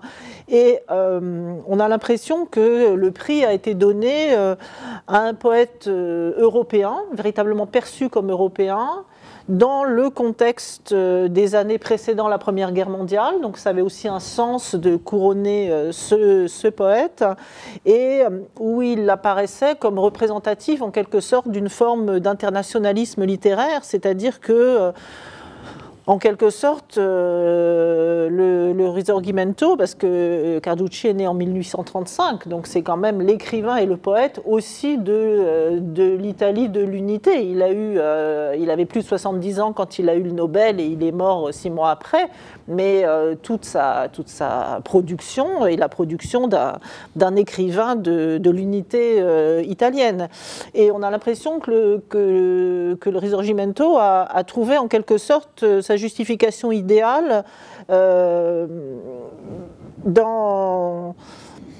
ce que Carducci pouvait représenter d'unité de la tradition littéraire et linguistique en quelque sorte, c'est-à-dire comme figure totale qui résumait à la fois la nation et les idéaux qui avaient nourri la nation dans son processus de formation politique. Et que c'est tout ça qui faisait qu'il avait cette immense stature et que le Nobel, au-delà de circonstances qui ont fait que tel autre qui aurait pu l'avoir finalement ne l'a pas eu, passons, a pu lui être attribué. Donc un très fort contexte qui explique que ce sentiment de crainte et de respect que provoquait Carducci, comme le disait Serra, avait pu aussi provoquer cette distance qui était aussi une espèce de mise sur un piédestal, et que le Carducci finalement qui a été récompensé par le Nobel était déjà un peu statufié et déjà un poète passé en quelque sorte,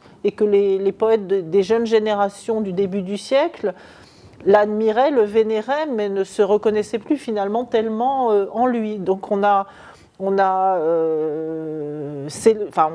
rendu hommage à une figure qui incarnait le grand idéal d'une époque, qui est l'idéal de la constitution de l'Italie unie des décennies de la fin du siècle. Donc c'est pas du tout la même chose que des pressions politiques vis-à-vis de tel ou tel, mais c'est aussi la force du contexte par rapport à un écrivain qui, en tout état de cause, est un immense écrivain, mais qui est un poète, qui n'est pas un écrivain non plus facile à faire connaître dans toute l'Europe. Enfin, même si aujourd'hui on demande à tel ou tel pas spécialiste de littérature de citer tel texte de Carducci, ou si Carducci lui est familier. Pirandello, oui. Carducci, non, c'est un nom, c'est une figure, mais on ne connaît pas vraiment son œuvre, même en France aujourd'hui. Donc c'est un peu le symbole qui a été récompensé en sa personne, mais c'est une très belle chose. En revanche, le mécanisme est complètement différent avec quelqu'un comme Deleda. Deleda, il faut quand même penser que même si aujourd'hui elle est oubliée, même si ces romansardes, quelle que soit leur qualité, ne sont peut-être pas des sommets de la littérature, c'était une des grandes intellectuelles du régime moussolinien. C'était une intellectuelle très influente. Elle a rédigé des manuels scolaires à la demande du ministre de l'Éducation du régime. Ses romans ont servi de scénario à des films de propagande. Enfin, elle a été complètement impliquée dans le régime. Et d'ailleurs, c'est très amusant que, interrogée à Stockholm sur ses relations avec Mussolini et sur Mussolini par un journaliste au moment de la remise de son prix, donc en 1926, elle a répondu « c'est une question à part ». Mais c'est une question pas si à part que cela, parce que si elle a eu le Nobel à ce moment-là, c'est parce qu'il y a eu toute la structure du régime fasciste qui a présenté sa candidature, qui a poussé à sa candidature, et que dans le jeu des équilibres d'alors, on n'est pas en 1938, on est en 1926, c'est à la candidate de Mussolini que le Nobel est allé à ce moment-là. Donc les liens avec les contextes, qui peuvent être très très différents de nature, sont importants aussi, au-delà de la valeur plus ou moins grande de l'œuvre. Puis c'était aussi une femme, donc ça voulait aussi dire... C'est vrai, oui, oui. Le fascisme voulait montrer aussi une certaine modernité. C'est ça, c'est ça. Et d'ailleurs, Pirandello s'en est beaucoup moqué, puisqu'elle est l'héroïne d'un roman à clé de Pirandello, qui la montre effectivement bas bleu, en train d'écrire ses romans à la maison, et en voyant son mari au fourneau, enfin, qui la caricature... sans charité, parce que Pirandello avait la dent dure. Joué dans la période fasciste de l'Italie de rôles totalement différents, parce qu'elle était vraiment intégrée dans le régime, alors que Pirandello était, pour ainsi dire, la preuve du fait que le régime n'était pas aussi totalitaire que ça, au point que même un intellectuel qui n'était pas vraiment intégré dans le fascisme pouvait s'exprimer et amener le théâtre italien partout dans le monde. Donc, d'ailleurs, même Benedetto Croce était conçu par certains comme une sorte d'alibi pour le régime fasciste. Nous savons bien qu'il a pu continuer à diriger sa revue La Critica et à s'exprimer, même si, bien sûr, il n'y avait pas de liberté de la presse dans le sens que comme nous le concevons aujourd'hui, mais de toute manière, le régime fasciste tenait beaucoup à montrer qu'il y avait des possibilités. Trilussa, par exemple, poète satirique en patois romain, était souvent, disons, poliment critique vers le régime, et il était accepté, toléré comme une sorte de démonstration du caractère non complètement antilibéral de ce régime. Donc, Carducci était vraiment un symbole patriotique, et j'ai étudié Carducci à l'école, et il est certain qu'il était perçu comme quelqu'un d'assez, comme vous venez de le dire, d'assez éloigné de nous comme sensibilité, dont la culture avait une base gréco-latine très forte, n'est-ce pas? Et c'était un poète patriotique, finalement. Donc c'était l'un des fondateurs de cette Italie, Italie culturelle qui s'est unifiée politiquement dans les années 60 du 19e siècle. Voilà. Donc, je propose à Rémi Monasson d'ajouter lui aussi quelque chose, ayant le privilège d'avoir écouté tout le monde, donc il peut aussi comme ça, faire des commentaires à 360 degrés. Oui, redoutable privilège. Je voulais un peu rebondir sur ce qu'a dit Éric Vial sur le problème de la représentation et pourquoi finalement on aurait tendance à négliger, à en mettre des prix Nobel scientifiques par rapport aux prix Nobel littéraires au sens large. Je pense effectivement que ce problème de la représentation existe, mais il y a également d'autres problèmes. Alors sur le problème de la représentation, c'est vrai qu'on a eu droit à quelques années à des ministres de l'éducation qui étaient incapables de faire une règle de 3. On a, disons, une certaine tolérance envers l'illettrisme scientifique en France, et peut-être dans d'autres pays, peut-être en Italie aussi, je ne sais pas, je ne sais pas assez. C'est-à-dire qu'un écrivain connu peut venir à la télévision nous expliquer qu'il était nul en maths à l'école élémentaire, et ça ne choque pas. On a même droit probablement à un sourire complice de la journaliste ou du journaliste. Par contre, un scientifique qui vient à la télévision, c'est déjà beaucoup plus rare, et si il vient dire que lui, il était nul en français et que ça ne l'a jamais intéressé, ça c'est impensable. Voilà. Donc je pense qu'il y a, effectivement, on ne met pas sur le même plan les cultures humanistes et les cultures scientifiques. On accorde moins d'importance à la science en général, ce qui pose un problème majeur, vu l'importance croissante de la science et peut-être de la technologie dans notre société.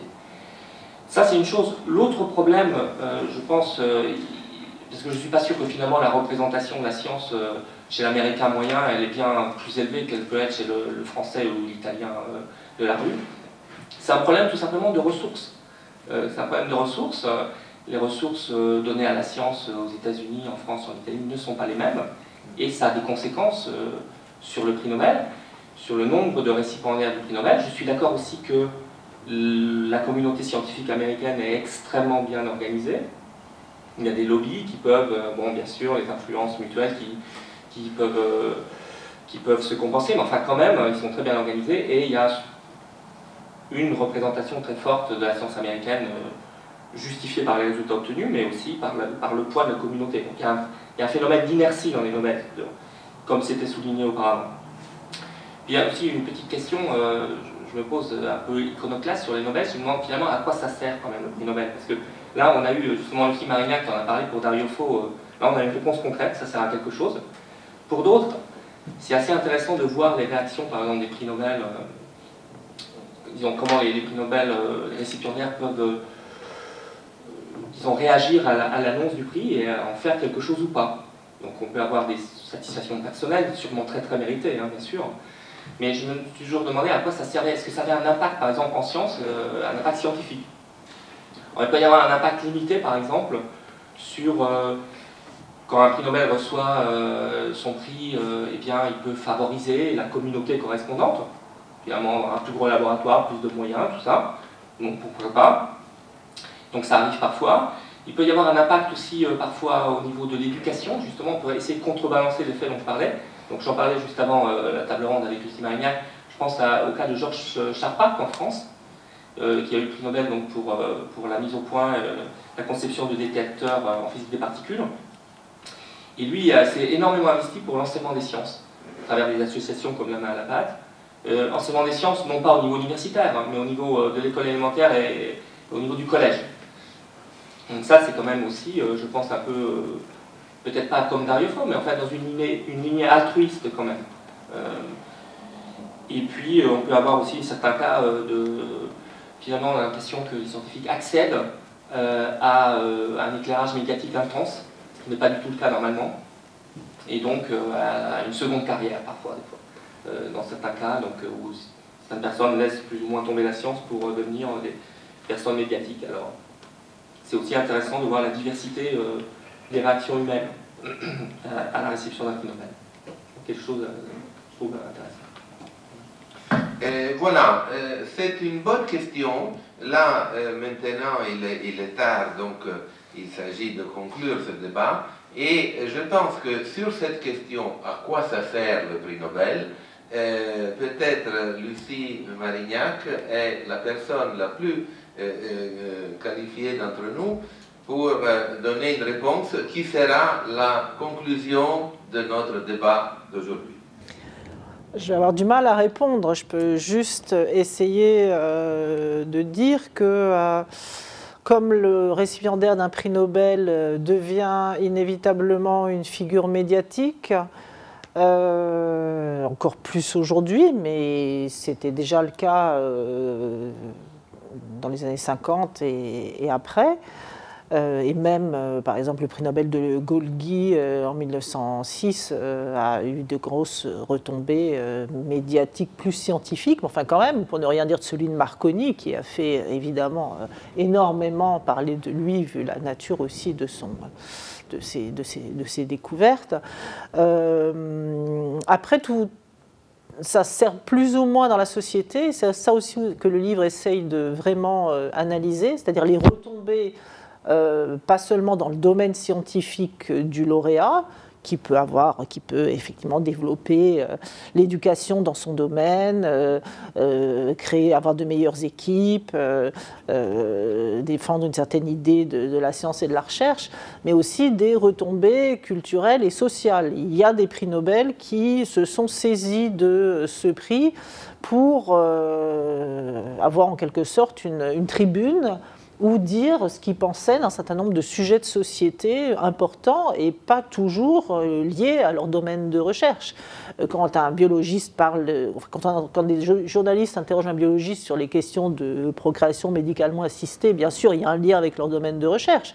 Mais Levi-Montalcini, par exemple, explique que après le Nobel, on la sollicitait pour lui demander son avis sur tout et rien, mais aussi tout. Et quand la personne destinataire du Nobel est aussi quelqu'un d'une grande envergure, enfin humaine et morale à tous égards, pour employer un mot un peu démodé, elle peut aussi avoir des jugements d'une grande sagesse et d'un grand bon sens sur des questions et faire passer aussi des messages qui, sinon, ne passeraient pas parce qu'elle n'aurait pas le statut qu'elle a. Donc, rien que pour ça, faire entendre une certaine voix de la sagesse informée, une certaine conception de l'humanité de la part de ces scientifiques ou de tout premier plan, je pense surtout aux scientifiques, pour essayer de jouer un rôle dans la société en faisant passer tel ou tel message important à des moments charnières de l'évolution des mentalités, c'est important. Le Nobel comme tribune, en quelque sorte, le Nobel comme porte-voix, si on a quelque chose à dire, mais ceux qui ne souhaitaient pas s'en saisir n'ont pas eu besoin de s'en saisir, pouvaient continuer leur vie de chercheurs antérieurs, et ceux qui en ont profité pour dire et faire des choses, en général, ont dit et fait des choses importantes qui n'ont pas toujours duré des décennies au-delà de leur prise de parole, mais ont quand même été importantes. Et en manière de, peut-être pas de dernière conclusion, parce que c'est pas moi qui vais conclure, mais en tout cas puisqu'on s'achemine vers la fin de cette rencontre, je voulais vous citer le commentaire de Primo Levi à l'attribution du Nobel à Rita Levi-Montalcini en 1986, parce que c'est Primo Levi et parce que c'est Rita Montalcini, et qu'il me semble que ça rassemble bien certaines des choses que nous avons dites ce soir. Il écrit dans la Stampa, donc à l'automne de 1986, après l'annonce de ce Nobel tardif décerné à Rita Montalcini, comme on l'a dit tout à l'heure, tardif pour différentes raisons, liées en grande partie au caractère très nouveau de ses méthodes et au fait qu'elle n'a pas forcément été comprise dans toute son originalité dès le début de ses recherches, et qu'après les Nobel de gens plus jeunes qu'elle, on a compris tout ce qu'elle avait innové. Donc il écrit « Enfin une bonne nouvelle au milieu de la succession de nouvelles indifférentes ou mauvaises, enfin un moment de pure joie, mais pas de joie simple, au contraire de joie stratifiée, complexe. Joie parce qu'après tant d'années, le prix de médecine le plus convoité au monde est allé à une femme, parce qu'il est allé à une Turinoise, parce que cette Turinoise m'honore de son amitié, et enfin, mais surtout, parce que le Nobel va à Rita comme la clé au trou de la serrure. Il vient distinguer, comme c'est l'usage, et suivant son statut, une vie fructueusement dédiée à la science, mais il tombe entre les mains d'une petite dame à la volonté insoumise et à l'air de princesse, qui, sur la route choisie des années plus tôt, s'avance encore maintenant avec l'énergie du génie et cette combinaison rare de patience et d'impatience qui est le propre des grands novateurs. Ce n'est pas à moi de juger ces découvertes, mais je crois avoir compris leur valeur d'ouverture. Valables en soi et reconnues par ses amis et par ses concurrents, elles sont créatives, elles brisent les barrières, elles offrent un passage à travers lequel une autre lumière viendra, dans le but ultime d'adoucir les souffrances et de s'approcher pas à pas de la destination la plus insaisissable et la plus secrète, l'esprit humain qui se comprend lui-même. C'est Primo Levi qui parle, et c'est un bel hommage évidemment qu'il rend à son ami Levi Montalcini, mais c'est une manière aussi peut-être de saluer l'œuvre de tous ces Nobel, italiens ou pas, c'est-à-dire qu'ils ont contribué à permettre à l'esprit humain de se comprendre lui-même un peu mieux, au moins. Encore une fois, merci à Roberto Giacone pour nous avoir reçus à la Maison de l'Italie et pour être intervenu dans notre discussion. Merci à Lucie Marignac qui nous a fait cadeau de ce livre, je répète le titre, Les prix Nobel italiens 1906-2007, un livre vraiment passionnant. Ce titre pourrait donner l'impression de quelque chose de relativement aride. C'est le contraire, c'est un livre passionnant. Merci à Rémi Monasson, merci à Eric Vial, et merci à notre public. Grazie, grazie a tutti.